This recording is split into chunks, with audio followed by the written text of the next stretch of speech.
The iron spade bit into the earth with a dull thud, a sound swallowed by the vast, silent basin of the valley. Elias drove the blade down again, his weight thrown into the motion, his shoulders already beginning the familiar ache of a long day's work. The soil, still clinging to the memory of the last frost, was dense and unyielding. Beside the slowly lengthening trench, a large, brindle-coated dog named Barrow sat with the patient stillness of a stone, his intelligent eyes tracking the rhythmic rise and fall of the shovel. Barrow's tail gave a single slow thump against the ground when Elias paused to wipe sweat from his brow with the back of a calloused hand, a gesture of quiet solidarity. It was the first week of May, and the ground held a deep, stubborn cold. The trench was 4 feet deep and 3 feet wide, its walls cut with a precision that spoke of careful planning. This was the first of many. It snaked away from the small, sturdy cabin his father had built, a dark scar on the greening land. Elias worked from a set of drawings his father had left behind, pages of brittle paper filled with meticulous diagrams and notes written in a fading, spidery hand. They were not plans for a root cellar or an irrigation ditch. They were for something else entirely, something the locals had already started to talk about. Mr. Henderson was the first to stop. He reined in his horse at the edge of Elias's property, his old, weathered face a mask of confusion. He was a man who had seen 70 winters in this valley, a man whose knowledge of the land was written in the deep lines around his eyes. He watched Elias heave another shovelful of dark earth onto the growing mound. "What in God's name are you doing, boy?" Henderson's voice was rough, like stones grinding together. Elias stopped, leaning on the handle of his spade. He nodded a polite greeting. "Digging." "I can see that," Henderson grunted, dismounting. He walked closer, peering into the trench as if expecting to find gold. Barrow lifted his head but made no sound. "This is a fool's errand. What's it for? You can't plant this deep, and it's too wide for a simple drain." Elias looked at the trench, then back at the older man. "It's a heat tunnel." Henderson stared, his mouth slightly agape. He let out a short, sharp laugh that sounded like a bark. "A what? A heat tunnel? That's the craziest thing I've ever heard. You plan on warming the whole valley with a ditch?" "Just this part," Elias said, his voice quiet but firm. He gestured with his chin toward the cabin, the small barn, and the patch of land he intended for a winter garden. "The ground freezes 6 feet deep here, son, sometimes more. Whatever heat you think you're catching will be gone by the first real snow. Wait until winter. The frost heave will collapse this thing before you even get a fire lit, if that's what you're planning." Henderson shook his head, a look of pity on his face. "Your father was a good man, Elias. A bit of a dreamer, but a good man. Don't waste your inheritance on his fantasies. Fill this in. Build a bigger woodshed. That's how you survive a winter here." Elias listened without argument.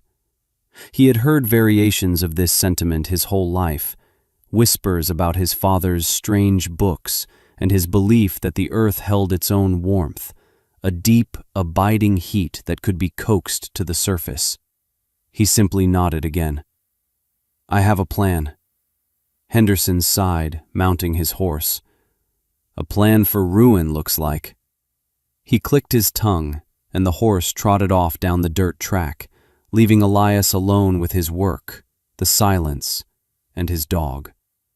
Barrow nudged his head against Elias's leg, a warm, reassuring pressure. Elias reached down and scratched behind the dog's ears, his gaze fixed on the long, dark line he had carved into the earth.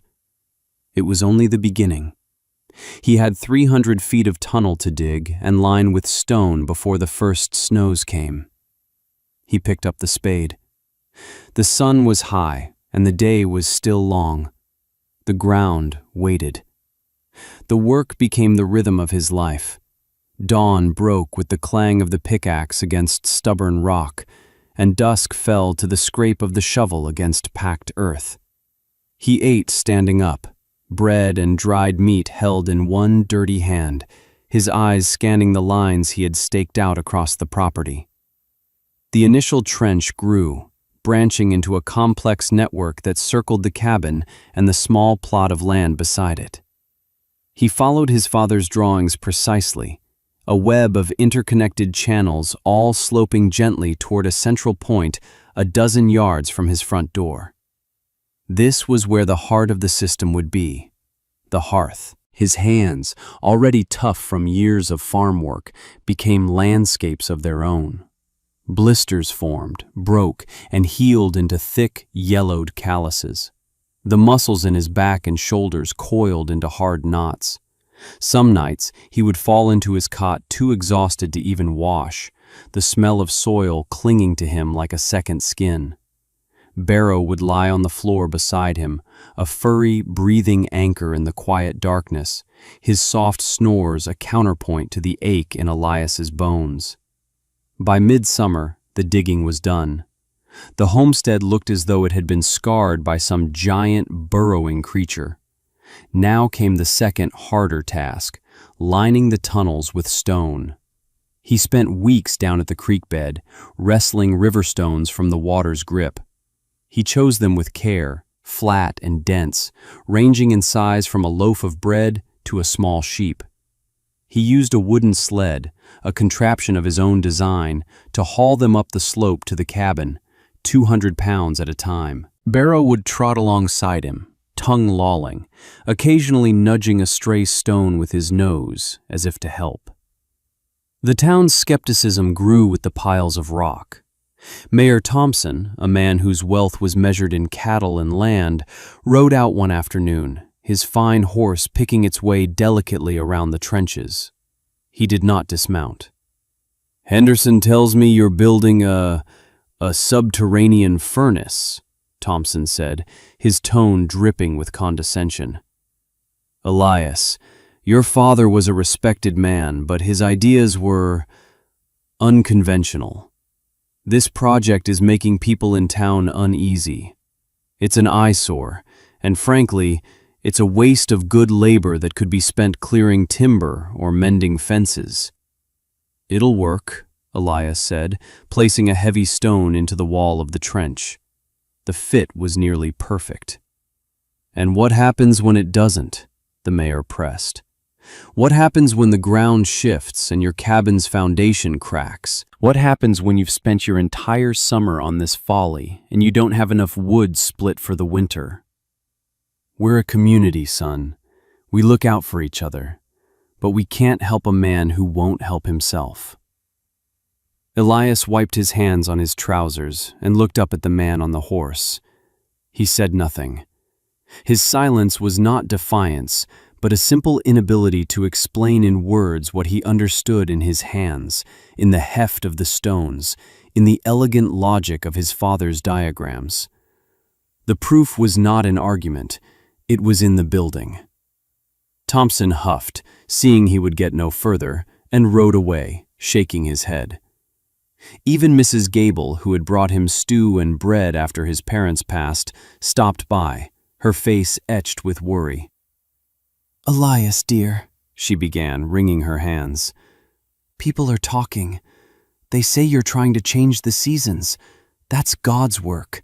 This isn't natural. That boy will freeze himself to death chasing his father's ghosts, they say." "I'll have a fire, Mrs. Gable," he assured her gently. "A very big one." She did not look convinced. She left a loaf of cornbread on his doorstep and departed, her worried glances trailing behind her. He met Anya during this time. She didn't come to gawk or to judge. She brought him a bucket of cool well water one sweltering August afternoon. She was the blacksmith's daughter, with observant eyes and hands that were strong and capable from her own work. She didn't ask him what he was building. She asked him how. "How do you get the stones to fit so tightly?" she asked, watching him set a large capstone over a section of the trench. He used no mortar, only skill and patience, finding the perfect fit for each piece like a massive, three-dimensional puzzle. "You look at the shape of the space first," he explained, his voice rough from disuse. "Then you look for the stone that wants to go there. You have to see it before you lift it." She nodded, understanding. "My father does the same with iron. He says the shape is already in the bar. You just have to heat it and help it find its way out." She started visiting regularly after that. Sometimes she brought food. Other times she just sat on a log with Barrow resting his head in her lap, watching Elias work. She never offered advice or expressed doubt. She simply watched, her presence a quiet pool of acceptance in a sea of skepticism. He found himself talking more with her than he had with anyone in years, explaining the principles of the design, the deep, insulated hearth that would burn slow and hot, the carefully angled vents that would draw the warm air through the stone-lined tunnels, the way the earth itself would become a massive, gentle radiator, holding the heat long after the fire died down. "The stones hold the memory of the warmth," he told her one evening, as the setting sun cast long shadows across the nearly completed tunnels.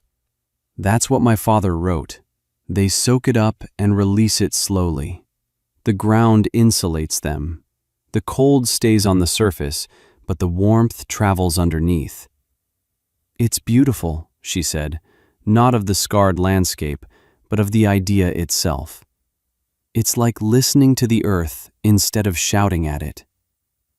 By the first frost of October, the work was done. The last capstone was laid, and the trenches were covered over with the excavated soil, mounded up in long, low berms. All that was visible of the massive undertaking were 16 small, stone-hooded vents dotting the property, looking like miniature tombstones, and the deep, stone-lined pit of the central hearth, protected by a low wall and a clever roof structure that left a wide opening for smoke. He spent the next month splitting and stacking wood, far more than anyone thought necessary. He filled his own woodshed, then built another and filled that one too. The pile of cordwood was immense, a fortress against the coming cold. The town watched. They saw the strange vents, they saw the mountain of wood, and they waited. "Wait until the first big storm," Henderson was heard to say at the general store. "That's when the earth will have its say."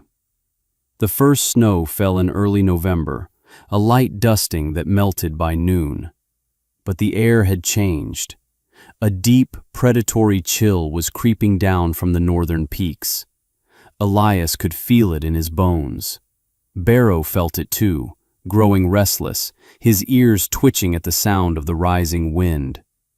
Elias laid the first fire in the great hearth, a slow-burning bed of oak and hickory. He watched the smoke curl up and away, and he placed his hand on the ground near the closest vent. It was still cold.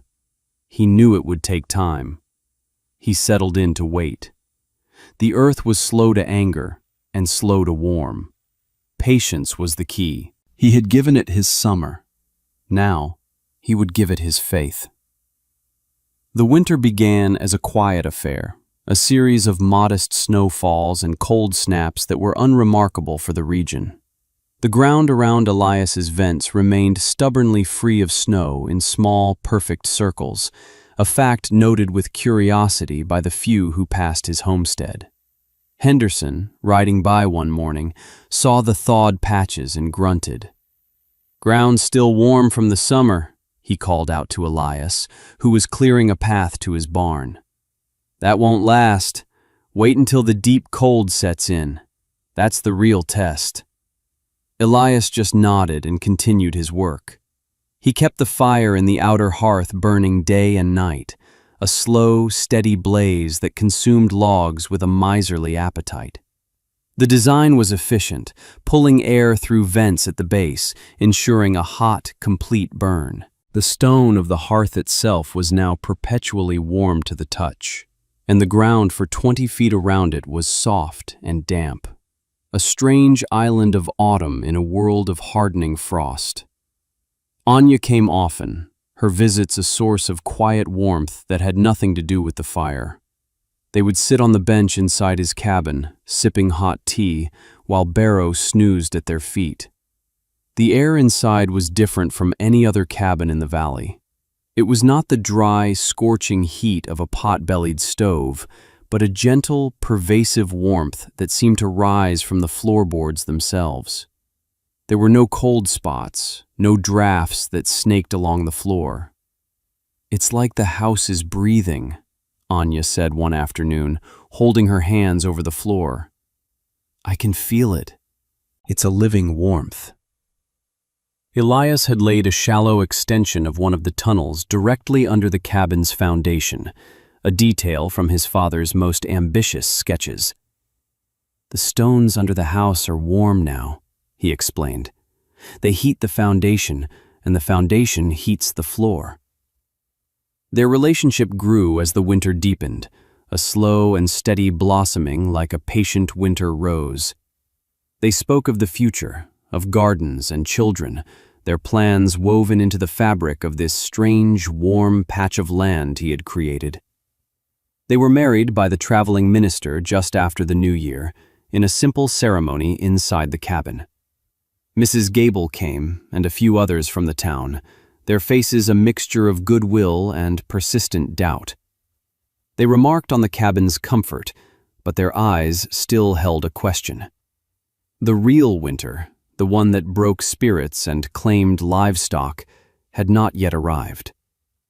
It came in the second week of February. It had no name at first, just a change in the sky.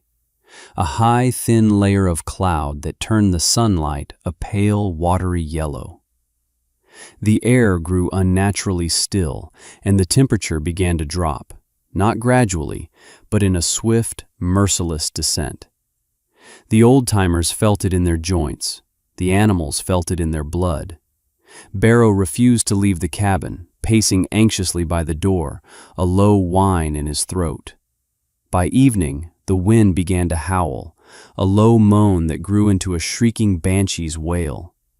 The snow didn't fall so much as it flew, a horizontal blizzard that erased the world, reducing visibility to less than 10 feet. Elias went out to the hearth, bundled in every layer he owned. The wind tore at him, trying to steal the breath from his lungs. He loaded the hearth with the largest oak logs he had, logs that would burn for half a day. The fire roared, a defiant beast battling the storm, the smoke whipped away instantly into the white chaos.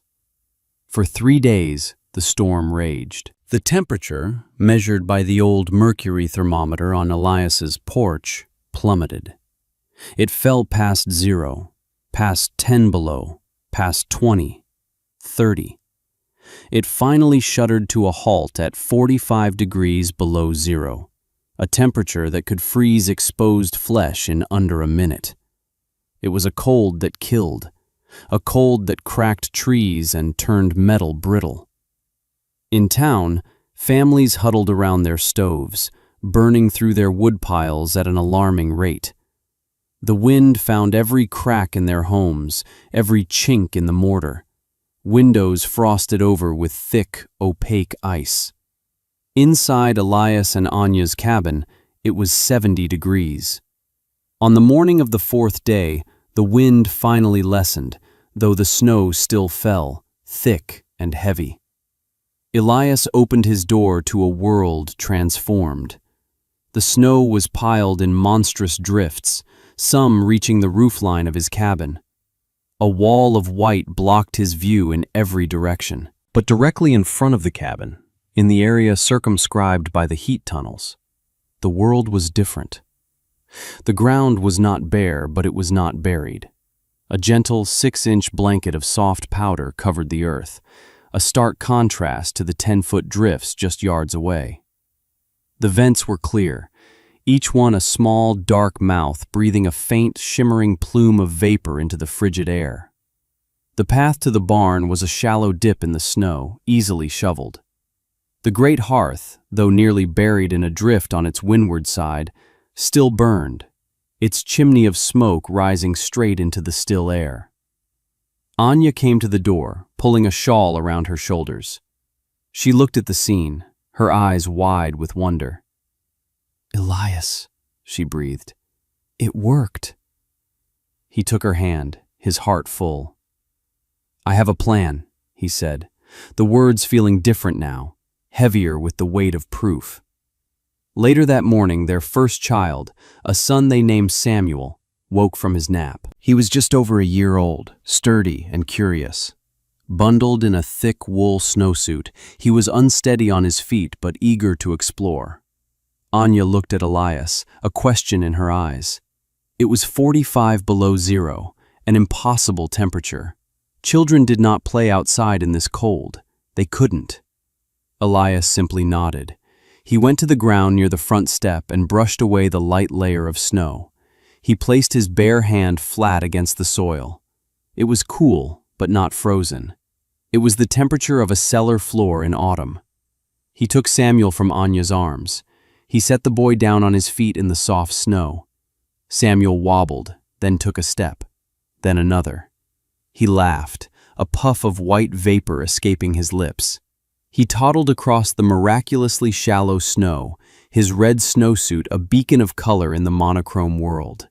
He reached down, his mitten closing around a handful of snow, and threw it playfully at Barrow, who bounded after it, kicking up small flurries. Anya stepped out, her boots sinking only an inch.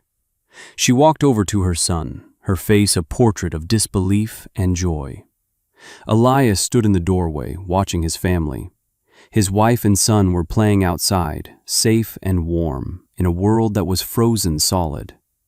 The air they breathed was Arctic, a sharp, crystalline cold that stung the lungs, but the ground beneath their feet, the very earth they stood upon, was radiating a gentle, life-sustaining warmth.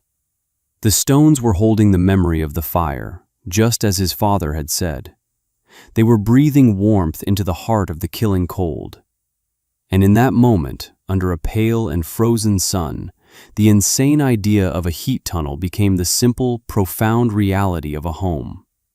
The storm broke on the 5th day, leaving behind a world of profound silence and blinding white. The sky was a brilliant, cloudless blue, a cruel mockery of the devastation on the ground. The snow was piled to the eaves of houses, burying fences, roads, and outbuildings. The cold held its grip, the air so frigid it felt sharp in the lungs. From Elias's homestead, no other sign of human life was visible, only the undulating sea of snow and the distant peaks of the mountains. The first visitor arrived late that afternoon, a figure on snowshoes, struggling through the massive drifts. It was Mr. Henderson. His face was gaunt, his beard caked with ice. He stopped 50 yards from the cabin, staring. He saw the shallow snow, the clear path to the barn, the impossible sight of smoke rising from the chimney as if it were a normal winter day. He saw Anya shaking a rug on the porch, her movements unhurried. He saw Barrow lounging on the steps, not even shivering. Elias went out to meet him. Henderson leaned heavily on his walking stick, his breath coming in ragged white plumes. "My barn collapsed," he said, his voice a hoarse whisper. "The weight of the snow. Lost half my herd.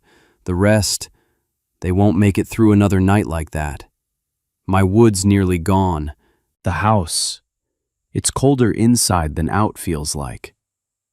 He looked past Elias, at the small, warm circle of land that defied the frozen world around it.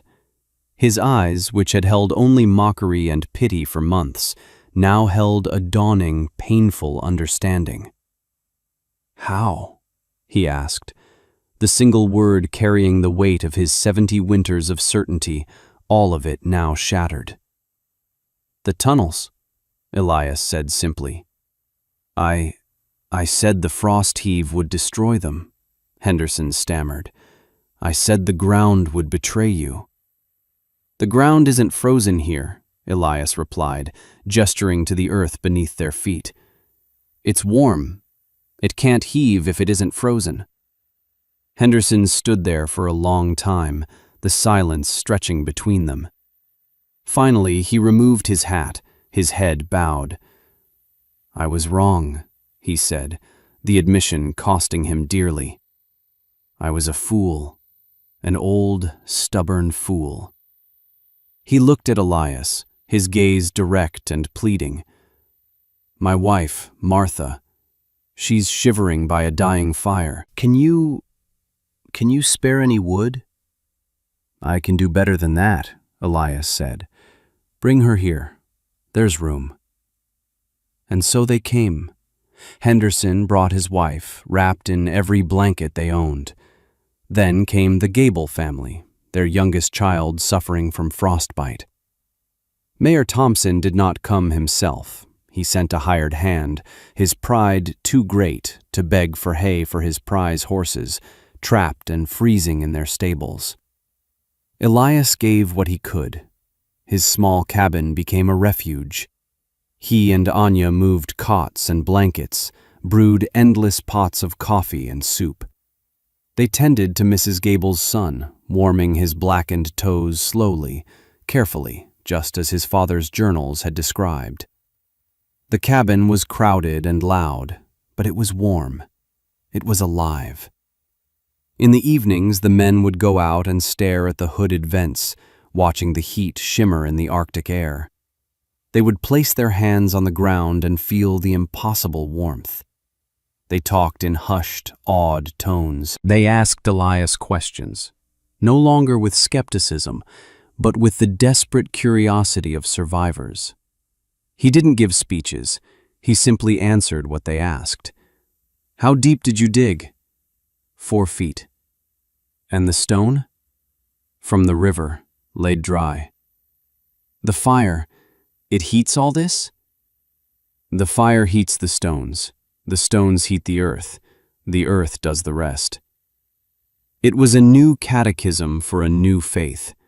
When the thaw finally came a week later, turning the valley into a treacherous mess of slush and mud, the community was changed. They had seen something that defied their understanding of the world, and it had saved some of them. The cost of the storm was high. Dozens of livestock lost, barns collapsed, homes damaged. But in the middle of it all was Elias's homestead, an undamaged testament to a different kind of wisdom. That spring, they did not just rebuild, they began to dig. Mr. Henderson was the first. He came to Elias, hat in hand, not with a request, but with a plea. "Will you show me?" he asked. "The drawings. I want to build one. For Martha." Elias did not hesitate. He brought out his father's journals, the brittle pages filled with diagrams and calculations. He and Henderson sat at the kitchen table for hours, Elias patiently explaining the principles of airflow, insulation, and thermal mass. Anya brought them tea, listening with a quiet smile. Soon, others followed. Mayor Thompson, his arrogance humbled by the loss of his finest horses, came to consult Elias on a system for his main barn. The Gables, forever grateful for the saving of their son's feet, asked for help with a smaller system for their own cabin. Elias became an unlikely teacher. He never boasted, never said, "I told you so." He simply shared the knowledge that had been passed to him. He walked their properties with them, showing them how to read the slope of the land, where to place the hearth for the best draw, how to choose the right stones. The valley became a place of immense labor. The sound of spades and pickaxes echoed from homestead to homestead. Men who had once mocked Elias's insane project now worked together, hauling stone, digging trenches, their sweat sanctifying the very ground they had once distrusted. They were not just building heat tunnels, they were building a future. They were burying their old, stubborn pride and planting a new, shared resilience. Elias and Anya's home was the center of it all, a place of pilgrimage for those seeking knowledge. Their son Samuel grew up surrounded by this energy, learning the names of stones before he learned to read. A daughter, Sarah, was born 2 years later, a child of the new era. By the time 5 winters had passed, a dozen homesteads in the valley had their own heat tunnels. The change was visible from the high ridges. In the depths of winter, the valley floor was dotted with small, dark circles of thawed earth, each one breathing a faint plume of steam, each one a sign of a warm home, a safe family, a future secured not against the winter, but in partnership with it. The town, once a place of harsh survival, was becoming a place of unique prosperity. Their livestock thrived. They could grow cold, hardy vegetables in sheltered plots long after the first frosts. Travelers caught in early storms knew the valley was a place of certain refuge. The story of Elias and his tunnels spread, carried by traders and trappers, becoming a quiet legend of the North Country. He had not set out to change his world. He had only wanted to protect his family. But in doing so, he had given his community the gift of a new season. Time flowed on, measured in winters survived and summers of gentle prosperity. The heat tunnels became the defining feature of the valley, as common and as essential as a well or a wood stove. The children who were born into this new reality took them for granted. They played in the shallow snow of their yards while the world outside was frozen, their laughter mingling with the plumes of steam rising from the earth. Elias and Anya's children, Samuel and Sarah, grew up with an intimate understanding of the system. They helped their father maintain the hearth, clear the vents, and learn to read the subtle signs of the earth's temperature. Elias, no longer the quiet, isolated young man, became the quiet, respected elder of the community. He never held a formal title, but his word carried more weight than the mayor's. He taught the next generation how to build and maintain the tunnels, his father's journals now copied and shared, the knowledge passed from hand to hand. His own hands were gnarled with arthritis, but they could still feel the perfect fit of one stone against another. He was a man who spoke little, but whose actions had reshaped the landscape and the destiny of his people.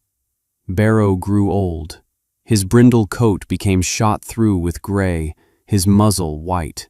His movements grew stiff, his energetic bounds replaced by a slow, deliberate gait. He spent most of his days sleeping in the warm spot on the floorboards directly above the main tunnel. In his 16th year, on a bright autumn afternoon, he followed Elias out to the great hearth, his steps shaky. Elias was loading the hearth for the coming winter, a ritual as old as the system itself. Barrow lay down in a patch of sun-warmed grass, his head on his paws, and watched his master work. When Elias finished, he turned to find the old dog had gone to sleep. But this was a sleep from which he would not wake. His passing was as peaceful and as quiet as his long, loyal life had been. Elias carried the old dog's body to a spot on the hill overlooking the cabin, a place where the first rays of morning sun would touch. He dug a grave in the soft, warm earth, the spade moving with a familiar, heavy rhythm. Anya and the children stood with him. There were no tears, only a profound and gentle sadness. They buried him with his favorite worn leather ball, a silent witness to a lifetime of steadfast companionship. Elias carved a simple marker from a piece of riverstone, Barrow, a good dog. For weeks afterward, Elias would find himself glancing toward the door, expecting to see the old dog waiting, his tail giving its slow, single thump of greeting. The silence he left behind was a presence in itself. Years turned into decades. Anya passed away in her sleep one spring morning, her hair as white as the snows they had conquered. Elias mourned her deeply, a quiet, abiding grief that he carried with him like a smooth stone in his pocket. His children were grown, with families of their own, living in homes warmed by the same principles he had brought to life. Samuel had become a master builder of the tunnels himself, refining his grandfather's designs, while Sarah was the town's healer, her knowledge of herbs and remedies as deep as her father's knowledge of the earth. Elias lived to be a very old man. His body was frail, but his eyes were still clear. He spent his days sitting on his porch, watching his grandchildren and great-grandchildren play in the yard, their shouts and laughter a testament to the life he had built. He saw the valley thrive, a network of warm homes connected by a shared secret, a covenant with the ground beneath their feet. He had become a living monument, a man who had listened to the earth and taught others to do the same.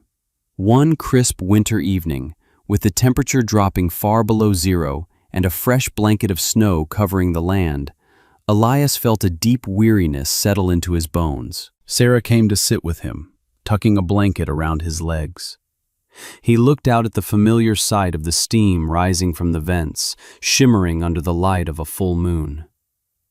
"The stones are warm," he whispered, his voice thin as parchment.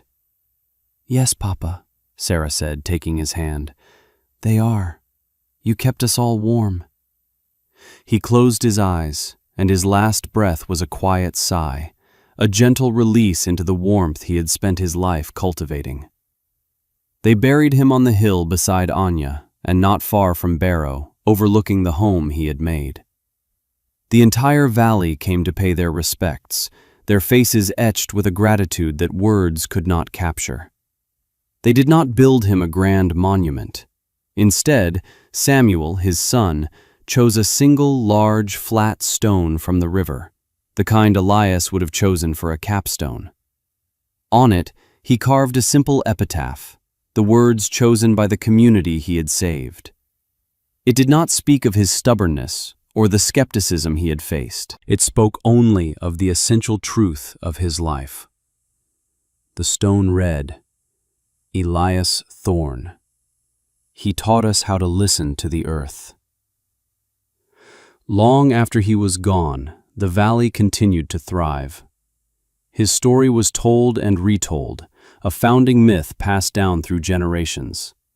And every winter, when the great storms came and the world froze, the people of the valley would look out their windows at the gentle plumes of steam rising from the ground. They would see their children playing safely in the shallow snow, and they would remember the quiet, stubborn young man who, armed with his father's dreams and his own 2 hands, had found a way to draw life from the heart of the cold. His legacy was not written in books or carved in marble.